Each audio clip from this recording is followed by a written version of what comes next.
ในช่วงที่รอออเดอร์เนาะแล้วก็มาสั่ง Starbucks อาหารกินก่อนเนาะถ้าออเดอร์ขึ้นมาแล้วก็จึงสิไปส่งตอนนี้เวลากิน11 โมงแล้วเนาะยังบ่ยังตัวมื้อนี้ออกนี่มันสิออกมาตอนนี้6 เดือนโรงเรียน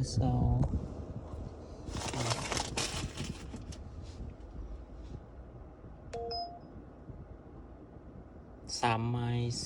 6 เหรียญ 50 ไปเนาะไปเดินทางกันว้าวตอนนี้ขึ้นมาอีกแล้ว4 เหรียญ 5 ไมล์ที่ว่าบ่คุ้มบ่ปฏิเสธ